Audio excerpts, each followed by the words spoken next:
جی, अस्सलाम वालेकुम। आज सीसीडी की तारीफ बनती है। उन्होंने एक ऐसा कारनामा सर अंजाम दिया है जो कि मैं बिल्कुल उनकी आज तारीफ करूंगा, क्योंकि मैं काफ़ी क्रिटिक रहा हूं सीसीडी का और इनकी कार्रवाइयों के खिलाफ, क्योंकि ये छोटे छोटे चोरों को कत्ल करते थे, जिस पर मुझे तशवीश थी कि बड़े मुल्ज़मान के खिलाफ, जो बड़े चोर हैं, बड़े मुजरम हैं, उनके खिलाफ क्यों नहीं कार्रवाई होती।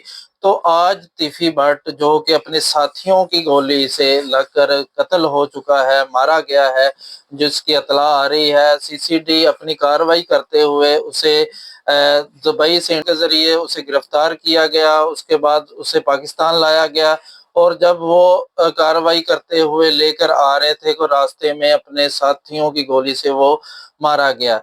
तो पहली दफ़ा सीसीडी के जो कार्रवाइयों में है, कोई बड़ा मुल्ज़म मुजरम कत्ल हुआ है, जिसकी वजह से मैं बिल्कुल आज सीसीडी की खुलकर तारीफ करूंगा और पंजाब हुकूमत की भी तारीफ करूंगा।